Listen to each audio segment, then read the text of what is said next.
जो सेट है वह सेट नंबर 7 है बीपीएससी का इडोटेरिया का जो सेट निकला है उसका, और इसको फटाफट करेंगे ताकि आप लोग का समय पर घर पहुंच पाए। चलिए शुरू करते हैं। प्रथम प्रश्न है कि प्रथम कर्नाटक युद्ध में फ्रांसीसी सेना का नेतृत्व किया था, उसका नाम क्या था? डोपले था। कौन था? डोपले था। नेक्स्ट है कि चुआर विद्रोह जो हुआ है वह कब हुआ है? 1766 ईस्वी में हुआ है चुआर विद्रोह, याद रखिएगा।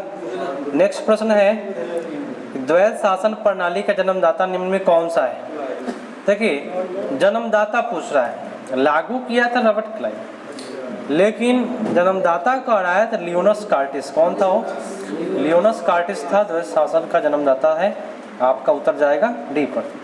नेक्स्ट पर आते हैं कि महार आंदोलन का नेतृत्व कौन किया? अम्बेडकर साहब किए हैं महार आंदोलन का नेतृत्व।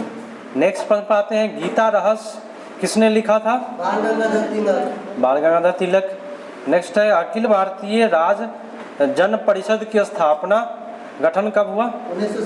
1927 ईस्वी में हुआ है।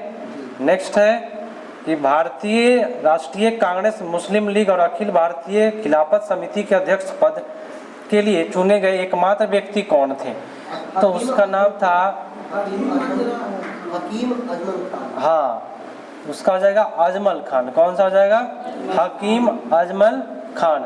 उत्तर आपका 1 पर चला जाएगा। नेक्स्ट है कि इंडियन नेशनल कांग्रेस केवल एक सूक्ष्मदर्शी अल्पसंख्यक का प्रतिनिधित्व करता है, ये बात कौन बोला था? डफरिन बोला था। बहुत अच्छा। नेक्स्ट है कि सोम प्रकाश पत्रिका संबंध किससे है? ईश्वर चंद्र विद्यासागर से है। नेक्स्ट है, बोलते चलिए फटाफट हो जाएगा, द इंडियन नेशनल समाचार पत्र का संपादन कौन किया है? स्थापना कौन किया? द इंडियन नेशनल, है ना? तो ये याद रखिएगा, महाराजा कामेश्वर सिंह। कौन किया है? कामेश्वर सिंह ने किया है इंडियन नेशनल समाचार का। नेक्स्ट है कि भारत में सबसे लंबे समय तक शासन करने वाले वायसराय कौन थे?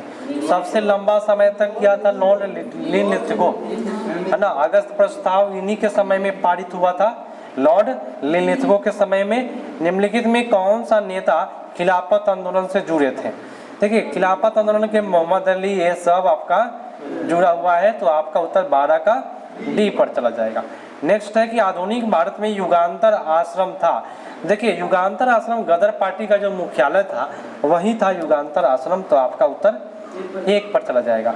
नेक्स्ट है सविनय अवज्ञा आंदोलन वापस ले लिया गया था, तो देखिए गांधी जी लिए थे 1934 ईस्वी में ले लिए थे। ठीक है, आधुनिक भारतीय इतिहास के संदर्भ में निम्नलिखित कथनों पर विचार करिए। देखिए सबसे पहले कौन हुआ? सबसे पहले पिट्स इंडिया एक्ट हुआ है। क्या हुआ है? पिट्स इंडिया एक्ट हुआ है। उसके बाद आपका सहायक संधि हुआ है। उसके बाद आपका हुआ लाहौर की संधि, तब हड़प्पा की नीति। ठीक है, हड़प नीति। नेक्स्ट है कि मौर्य साम्राज्य का संस्थापक कौन था? चंद्रगुप्त मौर्य था। चलिए नेक्स्ट पर आते हैं। कहता है कि बलदेव सहाय ने किस दौरान अधिवक्ता पद से इस्तीफा दे दिया? बलदेव सहाय एक घटना हुआ था, उस समय में भारत छोड़ो आंदोलन, उसी समय में अधिवक्ता थे, वकील थे, उस समय में ये क्या कर दिए? इस्तीफा दे दिए। ठीक है, नेक्स्ट पर आइए। पाकिस्तान शब्द की मांग सबसे पहले कौन किया? चौधरी रहमत अली। कौन किया था? चौधरी रहमत अली। तो आपका उत्तर बी पर चला गया। नेक्स्ट कहता है कि भारत शासन अधिनियम 2035 के बारे में किसने कहा कि यह बंधन का एक नया चार्टर था? तो ये जवाहरलाल नेहरू साहब ही बोले हैं। कौन बोले हैं? जवाहरलाल नेहरू बोले हैं। और इसी को बोले थे जवाहरलाल नेहरू कि बिना ब्रेक का क्या है? गाड़ी है, मैंने ब्रेक है लेकिन इंजन नहीं है, बिना इंजन का गाड़ी है। तो नमक सत्याग्रह के दौरान महात्मा गांधी को गिरफ्तार कर लिया जाने के बाद आंदोलन का नेतृत्व कौन किया? जब आंदोलन हो रहा था नमक का, तो गांधी को गिरफ्तार कर लिया गया। उस समय में सरोजिनी नायडू नेतृत्व को संभाली थी। ठीक है, चलिए किस युग में मनुष्य ने अस्थायी जीवन जीना शुरू किया?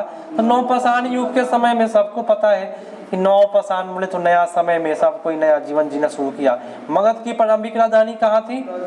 गिरिब्रज थी, है ना, राजगिरी बोलते हैं, उसका गिरिब्रज नाम है। हुन का पहला आक्रमण निम्नलिखित में किस गुप्त शासक के दौरान हुआ? तो कुमार गुप्त के द्वारा हुआ था। हुन का पहला आक्रमण हुआ तो हो जाएगा क्या? कुमार गुप्त प्रथम के समय में। ठीक है, नेक्स्ट पढ़ाते हैं। नेक्स्ट कहता है कि हर्षवर्धन के प्रशासन के बारे में गलत कथन का चयन करिए। तो हर्षवर्धन के समय में सती प्रथा का प्रचलित नहीं था, ये बात गलत है, गलत कथन का उस समय में था। ठीक है, नेक्स्ट कहता है कि सबसे पहले अपने शासकों के उत्कीर्ण सिक्कों को जारी किया। तो सबसे पहले सातवाहन किया था। कौन किया था? सातवाहन शासक ने सबसे पहले उत्कीर्ण सिक्का जारी कराया था। ठीक है, चलिए, कलिंग का राजा खारवेल संबंधित है तो चेदी वंश से। कौन से वंश से? चेदी वंश मारिएगा, आपका ऑप्शन बी पड़ जाएगा। निम्नलिखित में किस चोल राजा ने श्रीलंका के उत्तरी भाग पर विजय प्राप्त की? तो राजराज प्रथम ने श्रीलंका पर क्या किया है? विजय प्राप्त किया, वो भी उत्तरी भाग पर। निम्नलिखित में कौन सा बौद्ध जैन धर्म के बीच समानता नहीं है? तो क्या आत्मा और अस्तित्व, ये है ना, ये समानता नहीं है, दोनों का अलग अलग मत है। ठीक है, अगला है कि निम्नलिखित में किस सिख गुरु ने पिछले गुरुओं के सभी कार्य को एकत्र किया और इसे छंदों के रूप में निर्देशित किया? तो गुरु नाम था उनका, गुरु हरगोविंद साहब थे। कौन थे? गुरु हरगोविंद साहब जो थे वह छंदों को एकत्र किया था ना, सभी कार्यों को एकत्र करके छंद में निरूपित कर दिया। अगला, निम्नलिखित में किस पुर्तगाली यात्री ने विजयनगर की राजधानी की तुलना रोम से की है? उस पुर्तगाली का नाम था डोमिंगो पायस। क्या नाम था? Domingo Paes. क्या नाम था? Domingo Paes. चलिए, निम्नलिखित में कौन सा राज्य 3 देशों के साथ सीमा रेखा नहीं बनाता है? तो यहाँ पे मिजोरम हो जाएगा, मात्र 2 ही से बनाता है। ठीक है, म्यांमार और बांग्लादेश के साथ बनाता है, बाकी सब तीनों से बनाता है आपका। चलिए, नेक्स्ट है मुखौटा नृत्य बताइए। ये अरुणाचल प्रदेश का मुख्य लोक नृत्य है। निम्नलिखित में किसे बिहार विभूति के नाम से जानते हैं? तो अनुग्रह नारायण सिंह बिहार विभूति श्री कृष्ण सिंह को कहते हैं। क्या कहते हैं? श्री कृष्ण सिंह को कहते हैं बिहार केसरी। क्या कहते हैं? बिहार केसरी। नेक्स्ट है कि चैत्य भूमि है किनका है? चतरा भूमि अम्बेडकर साहब। चौधरी चरण जी का अगर पूछेगा तो क्या मारिएगा? किसान घाट। क्या मारिएगा? किसान घाट। कितने नंबर प्रश्न है? चौधरी चरण सिंह 35 है, 35 पढ़ाते हैं। ये तो हो गया चतरा भूमि। नेक्स्ट है कि भाई संयुक्त राष्ट्र पर्यावरण कार्यक्रम का मुख्यालय पूछे तो नैरोबी। कहाँ है? पर्यावरण कार्यक्रम का मुख्यालय कहाँ है? तो ये नैरोबी में है। नेक्स्ट है कि कृष्ण क्रांति किससे संबंधित है? पेट्रोलियम से या कच्चा तेल से? कौन से? चलिए, किसने नेतृत्व में चिपको आंदोलन को बल मिला? सुंदरलाल बहुगुणा हो जाएगा। नेक्स्ट है कि शिक्षा के संदर्भ में सामाजिकरण से तात्पर्य क्या है? तो पूछेगा तो क्या मार्क कहिएगा?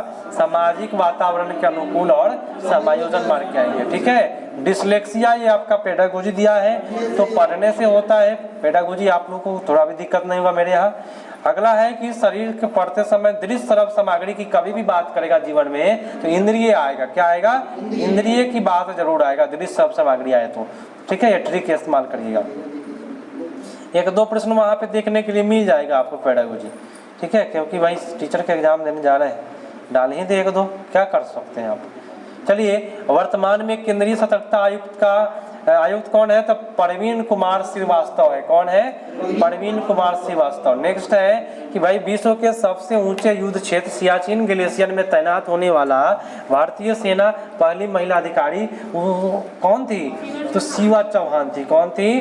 शिवा चौहान। बहुत बेटर। नेक्स्ट है कि भाई तेलुगु फिल्म बना था RRR टिपर आर बना है, उसमें एक नाटू नाटू नाम का एक गाना था, वह पुरस्कार, वो जो गाना के गीतकार कौन थे? तो वो थे चंद्र बोस साहब थे। कौन थे? चंद्र बोस साहब थे। कौन थे?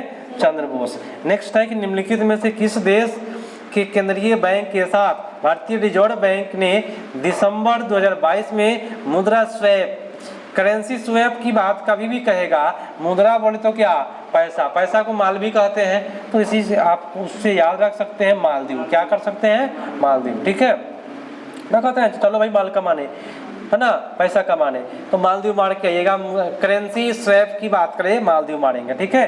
दिसंबर 2023 में भारत के किस मेट्रो रेल के कॉर्पोरेशन जापान के दूतावास के द्वारा उसको प्रशस्ति पत्र से सम्मानित किया गया है? तो दिल्ली मेट्रो रेल को ये पुरस्कार मिला है। सबसे बेटर आपका उतर जाएगा दिल्ली मेट्रो रेल को।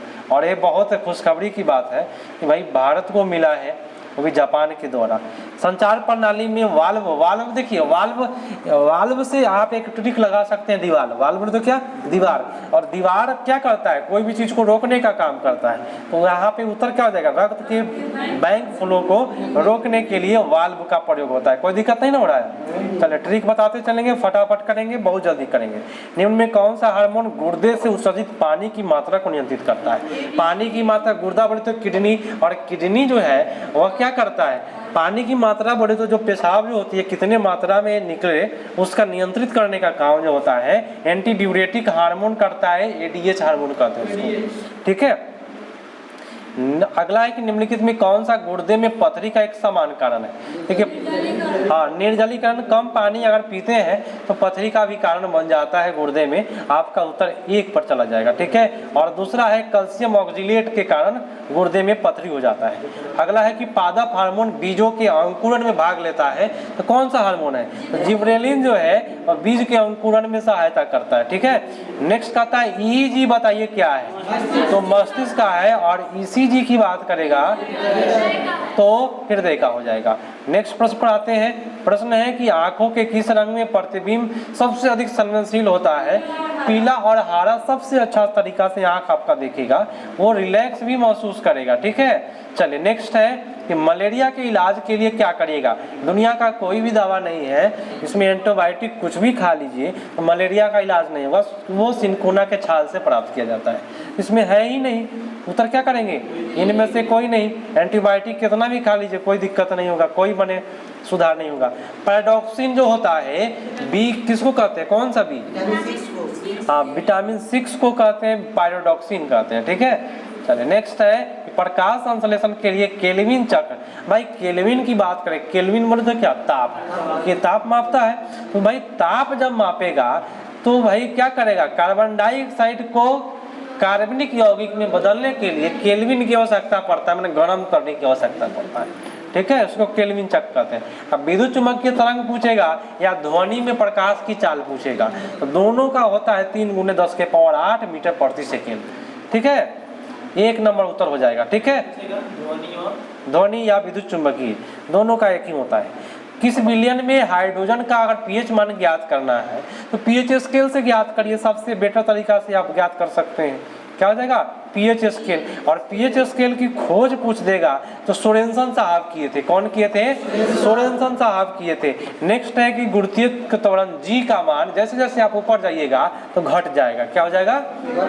जी का मान घट जाता है, तो उत्तर आपका हो जाएगा सी, ऊंचाई के साथ घटता है। जब पानी को गर्म किया जाता है तो कौन सा गुण घट जाता है? जब घनत्व घट जाएगा, बाकी किसी पर नहीं जाइएगा, आयतन उसका उतना ही रहता है ना। गर्म करेंगे तो घनत्व घट जाएगा। धातुओं में विद्युत चालकता बढ़ाने पर, माने तापमान जब धातु को जब गर्म करेगा तो उसका चालकता घट जाएगा। क्या हो जाएगा? चालकता उसका घट जाएगा। वही आज चालक की बात रहता तो बढ़ जाता चालकता, ठीक है। चलिए नेक्स्ट करेंगे और बहुत फास्ट करेंगे आज, सुपर फास्ट राजधानी एक्सप्रेस।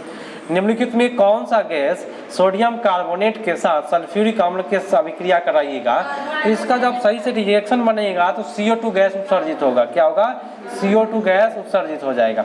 नेक्स्ट है कि जब चौक जल को, माने चौक जो होता है बोर्ड पर लिखने वाला, जल में मिल जाए तो आसवन विधि के द्वारा भी हटा सकते हैं, निस्यंदन और निस्तारण तीनों विधि के द्वारा आप अलग कर सकते थे। इनमें से कोई नहीं मानेंगे। क्या मानेंगे? इनमें सभी होना चाहिए था, लेकिन इसमें तीनों विधि के द्वारा आपका होता है। औषधन दिया हुआ है, इनमें सभी पाउडर को अवसादन, निस्यंदन, निस्तारण के द्वारा पानी से अलग किया जा सकता है। तीनों विधि दे रहा है इसमें, ठीक है। चलिए नेक्स्ट पर आते हैं। प्रश्न क्या कहता है कि हाइड्रोजन के जलाने पर वह क्या मिलेगा? तो जल मिल जाएगा। क्या मिलेगा? जल मिलेगा। निम्न में हाइड्रोजन के समस्थानिक तो हम बता देते हैं प्रोटियम, ड्यूटेरियम और टाइटेनियम। लेकिन आपका आर्गन जो है समस्थानिक नहीं है, अक्रिय गैस है। क्या है? अक्रिय गैस है। और सबसे ज़्यादा मात्रा आर्गन का ही होता है। सबसे अधिक इलेक्ट्रॉन बंधुता की बात करेगा तो कौन सा हो जाएगा? क्लोरीन होगा। सबसे अधिक इलेक्ट्रॉन बंधुता किसका होता है? क्लोरीन का। सूत्र होता है Cl। नेक्स्ट है कि ग्रेनोकाइट किसका अयस्क है? तो कैडमियम का है। किसका है? ग्रेनोकाइट, कैडमियम का अयस्क है ग्रेनोकाइट। चलिए नेक्स्ट है कि निम्नलिखित में कौन सा हीरे का प्रयोग कांच को काटने के लिए? तो काला हीरा। और काला हीरा को बोट कहते हैं। क्या कहते हैं? बोट। नेक्स्ट प्रश्न है, मिलाना है, हम आपको मिलान कर देते हैं, मिलान कर लीजिएगा। हीरा जो होता है कार्बन से होता है। माणिक्य की बात करेगा, संगमरमर की बात पहले कर लेते हैं तो कैल्शियम हो जाएगा। सीमेंट की बात करेगा तो एल्युमिनियम हो जाएगा। तो बच गया माणिक्य का, तो क्या होगा? क्रोमियम। ठीक है। हीरा का बोलिए, माणिक्य का, संगमरमर का, सीमेंट का, एल्युमिनियम। एल्युमिनेट होता है, याद रखिएगा। किस अनुच्छेद में 72 पर है? 68 है। किस मौलिक अधिकार का साक्ष्य सामाजिक भेदभाव का उन्मूलन करना? हाँ, देखिए किस मौलिक अधिकार का लक्ष्य है कि समाज के भेदभाव को समाप्त किया जाएगा? तो समानता का अधिकार। ठीक है, इसी से समाज के भेदभाव खत्म करने का चल रहा है। नेक्स्ट है कि सदन की अनुमति के बिना कोई भी सदस्य अगर बैठक अनुपस्थित रहता है तो रिक्त माना जाएगा। तो कम से कम 2 वर्ष 2 माह 60 दिन मानेंगे। देखिए 2 माह नहीं मानेंगे क्योंकि भाई 2 माह में कभी कभी 31वां महीना होता है, कभी कभी 30वां होता है। तो 60 हो जाएगा, नहीं तो 61 हो जाएगा। इसके वजह से हम क्या मानेंगे? 60 दिन अगर कोई ऊपर अनुपस्थित होगा तो वही मानेंगे। ठीक है।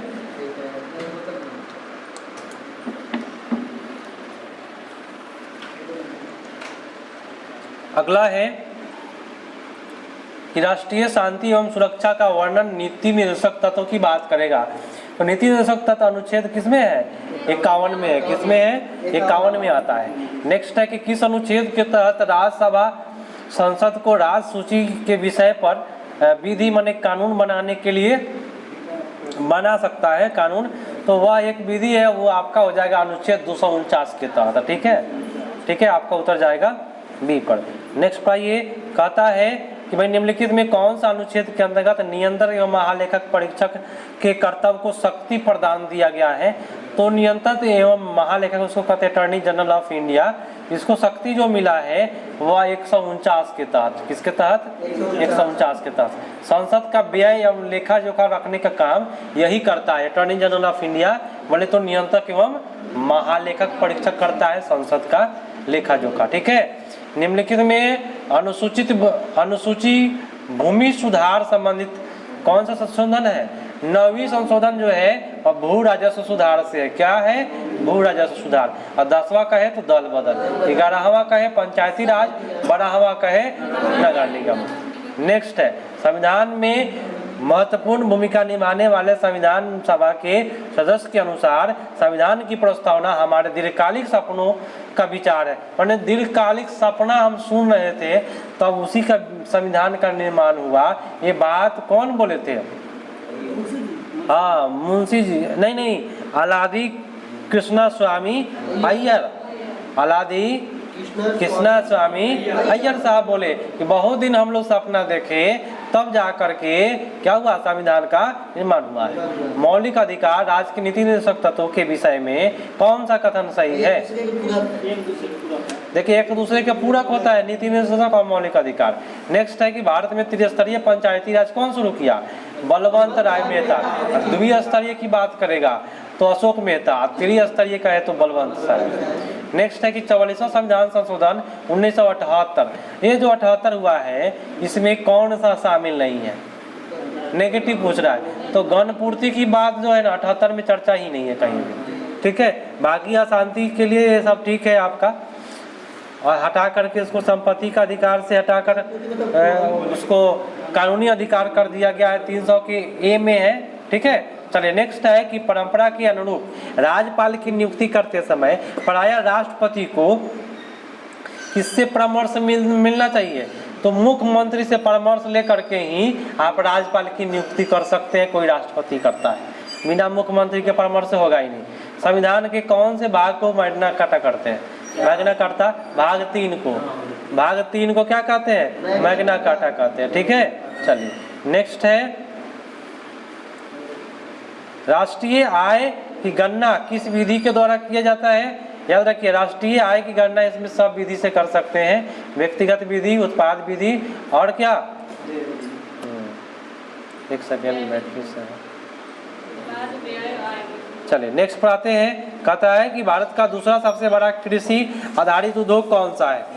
कौन हो जाएगा? चीनी उद्योग। चलिए चीनी उद्योग जो है ना दूसरा हो जाएगा। प्रथम की बात करें तो कृषि होगा, दूसरा चीनी। 2023 में प्रस्तुत किया जाने वाला बिहार का आर्थिक सर्वेक्षण निम्नलिखित में कौन सा क्रम है? तो 17वां है। 21 से 22 में था 16वां, और 23 तक कौन है? 17वां है। ठीक है, चलिए केंद्रीय बजट 2023 के अनुसार कर छूट का लाभ उठाने के लिए आय की सीमा कितना है? लगभग आप 7 लाख उठा सकते हैं। कितना लाख? कम से कम आप 7 लाख उठा सकते हैं। 7 लाख, कितना लाख? 7 लाख उठा सकते हैं। नेक्स्ट है, कहता है कि पृथ्वी का एल्बिडो की घटना, एल्बिडो के वैज्ञानिक थे, उन्होंने बताया कि जो सूरज से जो प्रकाश आती है, सुनिए आप सभी को ध्यान से, सूरज से जो भी प्रकाश आती है उसमें 70% जो प्रकाश होता है और पृथ्वी क्या करता है? ग्रहण कर लेता है, 30% रास्ते में गायब हो जाता है। तो कौन हो जाएगा उत्तर आपका? बी वाला होगा उत्तर। ठीक है, तो सौर विकिरण 30% वापस अंतरिक्ष में परिवर्तित हो जाता है, इसी को एल्बिडो का नियम कहेंगे।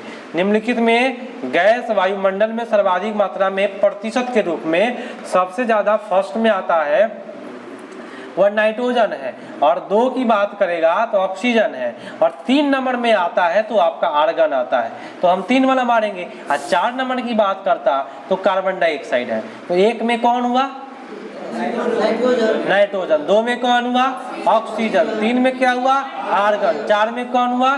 Carbon dioxide. 5 की बात करें नियोन या हीलियम, और 6 की बात करें जेनॉन। ठीक है, चलो नेक्स्ट पर आइए। निम्नलिखित में कौन सा प्रशांत महासागर की ठंडी है?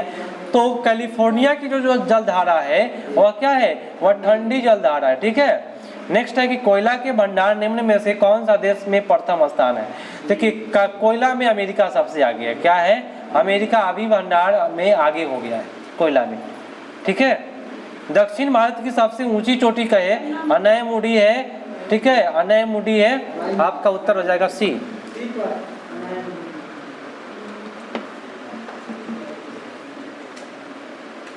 नेक्स्ट है, रेगुलर फास्ट चलेगा क्लास अब, क्योंकि टाइम किसी का बर्बाद 1 घंटा तक कोई वीडियो देखता नहीं है, इसलिए फास्ट ही चलेगा। 100 प्रश्न रेगुलर 4 बजे दिन में। निम्नलिखित में कौन सी झील सबसे अधिक लवणता है? तो ओन झील। ओन झील सबसे कर है क्या? सागर झील सबसे अधिक लवणता। तो यहाँ पे मृत सागर होना चाहिए। ठीक है, लेकिन यहाँ पे ओन झील जो दे रहा है ना, ये आपका गलत है। लेकिन आप लोग देखिए मृत सागर में सबसे अधिक लवणता है, लवण की मात्रा सबसे ज्यादा मृत सागर ही मारिएगा। ठीक है, हाँ, क्योंकि भाई 1 लीटर पानी में 350 ग्राम नमक निकलता है, उससे ज्यादा लवण क्या होगा। चलिए, ग्रीष्मकालीन मानसून का भारत में प्रवाह की सामान्य दिशा क्या है? देखिए ग्रीष्म काल बोले तो गर्मी के समय में अभी जो मानसून आया था तो केरल वाले भाग से आया था, और केरल दक्षिण पश्चिम में पड़ता है। दक्षिण पश्चिम से बिहार जो होता है और उत्तर पूर्व में पड़ता है। दक्षिण पश्चिम से क्या आएगा? उत्तर पूर्व में। नेक्स्ट है कि नर्मदा घाटी नदी घाटी पर्वत श्रृंखला के बीच में कौन है? माने उसमें सतपुड़ा और विंध्याचल की पहाड़ियाँ हैं। नर्मदा घाटी का जो नदी है उसमें सतपुड़ा और विंध्याचल की जो पहाड़ियाँ है वो बीच में पड़ता है इसका। ठीक है, नेक्स्ट पाइए कि भारत में अफगानिस्तान के बीच में कौन सा रेखा है? डुरंड रेखा है। मैकमोहन की बात करें, हम टोटल की बात कर देते हैं तो चाइना हो जाएगा, और रेड क्लिफ भारत पाकिस्तान। ठीक है, तो आपका उत्तर जो जाएगा एलसी रेखा कहाँ पे? एलओसी होना चाहिए, यहाँ पे गलत लिखा हुआ है। हाँ, तो ये तो आपका भारत पाकिस्तान के बीच है। तो नेक्स्ट है कि सवाना घास के मैदान निम्नलिखित में कहाँ है? देखिए सवाना एक ऐसा मैदान है जो वेनेजुएला में भी है, ब्राजील में भी है, तंजानिया में भी। सवाना कहाँ का है? तीनों जगह का है, ठीक है। निम्नलिखित में कौन सा फसल मिट्टी में नाइट्रोजन स्थिरीकरण नहीं करता है? तीन में से कोई नहीं होगा, क्योंकि अल्फा अल्फा करता है, डाई बीन्स करता है, मटर भी करता है, ठीक है, सब करता है नाइट्रोजन स्थिरीकरण। पर्यावरण किससे बनता है? तो भाई भू आकृति घटक से, जैविक घटक से, अजैव से, सब हो जाएगा।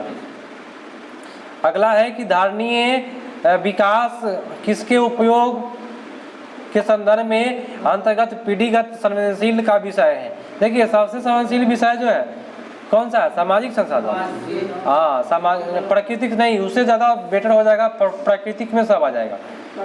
हाँ, सबसे संवेदनशील कौन सा है? प्राकृतिक। मैंने कोई भी प्रकृति के चीज़ को क्या करेंगे? नुकसान नहीं पहुंचाएंगे, बस यही लक्ष्य रखना है सबको। नेक्स्ट है कि सतत विकास के लिए क्या आवश्यक है? सब जरूरी है भाई सतत विकास के लिए, कोई दिक्कत नहीं इसमें। और सौर विकिरण की सबसे महत्वपूर्ण भूमिका कहेगा तो जल चक्र पर प्रभाव करता है, क्योंकि अगर सौर विकिरण तेजी होगा तो जल नहीं प्रभावित होगा, जल सूख जाएगा, बर्बाद हो जाएगा, या उसमें क्या होगा? पॉइजन की मात्रा या कोई भी चीज़ भी होता है वो प्रभावित होता है सौर विकिरण से। कौन? जल चक्र। और आज का अंतिम प्रश्न है, और इतना फास्ट रेगुलर हम कराएंगे, लगभग आधे घंटे के पहले 100 प्रश्न करा जाएंगे, ताकि भाई अधिक से अधिक प्रश्न अब कराना पड़ेगा। तो अब आधे घंटा 1 घंटा का समय नहीं लेंगे कभी भी। शुष्क हवा में नाइट्रोजन की जो मात्रा होती है वह याद रखिएगा कितना? 78%, या शुष्क हवा का है या कोई भी हवा का है, ठीक है, 78% ही मार के आएंगे। तो आज का सेशन समाप्त हुआ भाई, और आज के सेशन के प्रतिभागी लोगों का यही प्रतिभागी लोग शामिल रहे। चलिए।